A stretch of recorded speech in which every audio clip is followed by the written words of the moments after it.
रायपुर लोकसभा क्षेत्र के कांग्रेस के चुनाव संचालक कांग्रेस के वरिष्ठ नेता और पूर्व मंत्री सत्यनारायण शर्मा हमारे साथ उपस्थित है। अगर हम बात करें इस बार का लोकसभा चुनाव, कांग्रेस किस मुद्दे पर लड़ रही है? देखिए, कांग्रेस के पास मुद्दे बहुत हैं। सबसे पहला मुद्दा तो है जो पेट्रोल डीजल के भाव कम नहीं कर पाई भाजपा सरकार।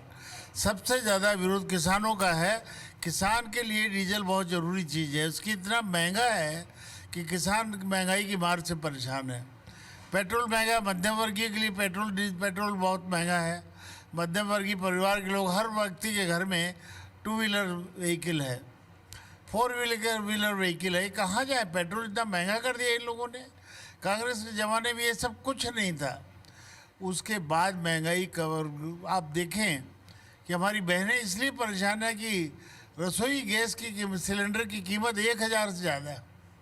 कहाँ से कर पाएंगे? इतनी महंगाई में आदमी को कैसे गुजारा करेगा? इसीलिए राहुल गांधी जी ने एक न्याय योजना के तहत गरीबों के लिए 72,000 रुपये प्रति वर्ष का एक ऐलान किया है कि गरीबों को, कांग्रेस की सरकार यदि उनके आशीर्वाद से बनी तो 72,000 रुपये उनके सालाना उनको देंगे हम। ठीक इसके विपरीत मोदी ने 6,000 की घोषणा की। कहाँ 6,000, कहाँ 72,000? 6,000 रुपये सालाना मोदी ने घोषणा की है।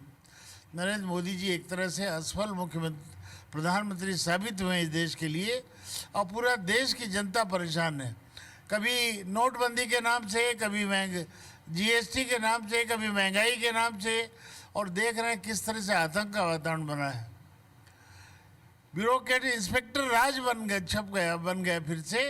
कांग्रेस ने इंस्पेक्टर राज हटाया था, फिर से भाजपा ने इंस्पेक्टर राज ला दिया। ये सबसे बड़ी तकलीफ है। अभी ये देखा जाए कि कुछ कांग्रेस की कुछ सीटें जातिवाद में फंस गई। जैसे दुर्ग में बात करें तो कुर्मी वर्सेस कुर्मी लड़ रहा है, महासमुंद में बात करें तो साहू वर्सेस साहू है। इससे कुछ नुकसान नहीं होगा आप लोगों को? नहीं, हम समझते हैं कि कांग्रेस की लोकप्रियता और कांग्रेस को जो पिछली बार विधानसभा में भारी बहुमत मिला है, इससे कांग्रेस को बहुत फायदा होगा। किसान खुश है, नौजवान खुश है, नौजवानों को भविष्य का रास्ता उन्हें दिखाई दे रहा है, नौकरी के, रोजगार के अवसर दिखाई दे रहे हैं। मोदी जी ने कहा पकौड़े तलो। पकौड़े तलना कोई रोजगार है? रोजगार हो भी सकता है, लेकिन वेल क्वालिफाइड व्यक्ति के लिए पकौड़ा तलना एक तरह से अपमानजनक बात है। और इसीलिए हम कहते हैं रोजगार के अवसर, रोजगार के रास्ते कांग्रेस में राहुल जी के ज़माने में खुलेंगे। और मोदी जी ने 2 करोड़ लोगों को 1 साल में नौकरी देने की बात कही थी, कहीं किसी को कुछ नहीं मिला।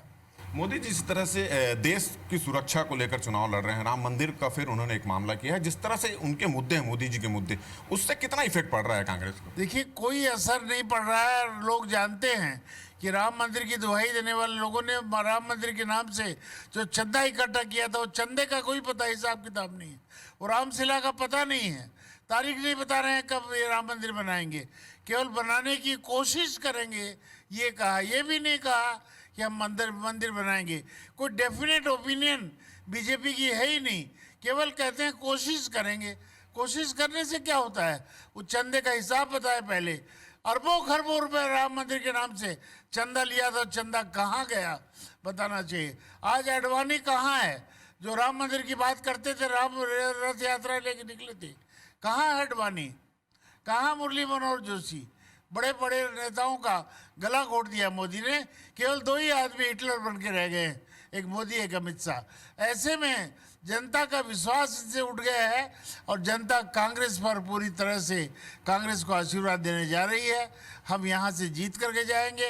भारतीय जनता पार्टी ने एक प्रयोग किया है, पूरे प्रत्याशी उन्होंने बदल दिए हैं। मगर अगर हम बात करें तो अगर छत्तीसगढ़ की बात करें तो भारतीय जनता पार्टी प्रत्याशियों के बजाय मोदी पर दांव लगाई है, मोदी के चेहरे पर चुनाव। इसका फायदा होगा कि नुकसान होगा? हम ये कह रहे हैं कोई फायदा नहीं होगा इसका।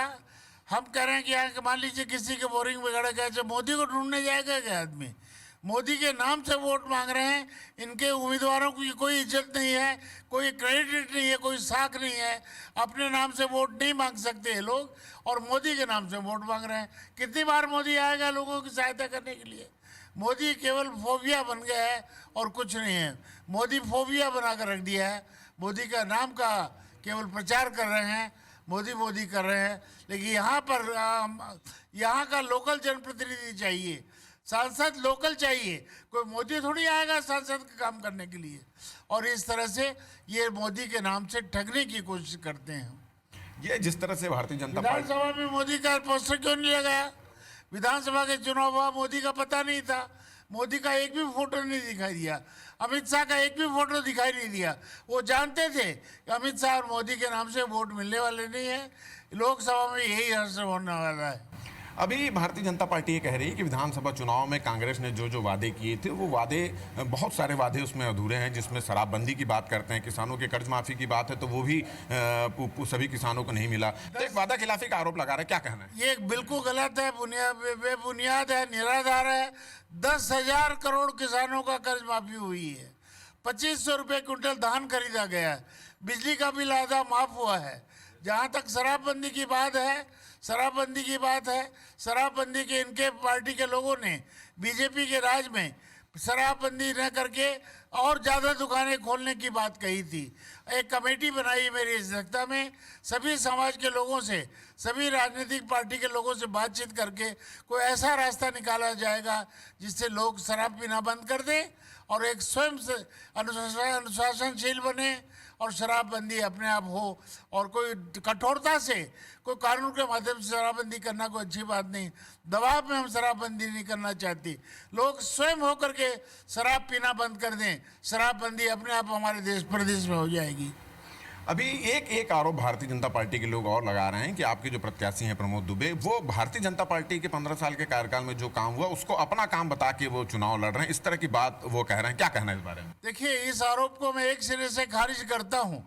प्रमोद दुबे जैसे लोकप्रिय व्यक्ति, उनकी साख पर सारे काम हुए हैं। आखिर दस्तखत तो प्रमोद दुबे ने किए, सारे चीज़ों का शिलान्यास, भूमि पूजन प्रमोद दुबे जी ने किया है। सरकार किसी की भी हो, लेकिन लोकल बॉडी है, ये स्थानीय सरकार है। स्थानीय सरकार का मुखिया प्रमोद दुबे है, माननीय महापौर हैं, और इसलिए महापौर के खाते में सारा हिसाब किताब जा रहा है, सारी क्रेडिट महापौर खाते में जा रही है। बीजेपी को कोई लाभ इसका होने वाला नहीं। जिस तरह से एक आरोप और कांग्रेस सरकार पर लगता है कि आपके उसमें जो है आतंकवाद और नक्सलवाद, ये दोनों को थोड़ा सा प्रोत्साहन मिला, इस तरह की बात हो रही है और यही वजह है कि चुनाव के समय भी इतनी बड़ी वारदात हुई है। तो इसके बारे में क्या कहना है? देखिए, ये दुर्घटना हम कह सकते हैं, इसे दुर्घटना, जबरदस्त दुर्घटना है और हम मानते हैं इसको कि ये कायरतापूर्ण हमला है और इसका जवाब भी दिया जाएगा। लेकिन ऐसी घटना की उम्मीद किसी को नहीं थी। बीजेपी के कार्यकाल में तो 78 लोग मरे हैं और इसलिए इसको राजनीति से नहीं देखना चाहिए, इसको राजनीति से देखना नहीं चाहिए। कुछ असावधानियां हुई हैं और असावधानियों के कारण घटना घटी है। सावधानी बरती जाती तो शायद ये घटना नहीं घटती। इसलिए ये भी बीजेपी का आरोप सरासर गलत है, झूठ है और इसे हम एक सिरे से खारिज करते हैं। तो ये थे कांग्रेस के वरिष्ठ नेता सत्यनारायण शर्मा, जो रायपुर लोकसभा क्षेत्र के चुनाव संचालक भी हैं। उनका कहना है कि भारतीय जनता पार्टी ने जो लोकसभा के लिए प्रत्याशी तय किए हैं उन पर खुद भी उनको भरोसा नहीं है और शायद यही वजह है कि पूरे प्रदेश में केवल मोदी के चेहरे पर चुनाव लड़ रही है और ये मोदी के चेहरे पर चुनाव लड़ना कांग्रेस के लिए फायदेमंद साबित होगा। कैमरामैन मुकेश सिंह के साथ राजेश मिश्रा, IBC 24 रायपुर।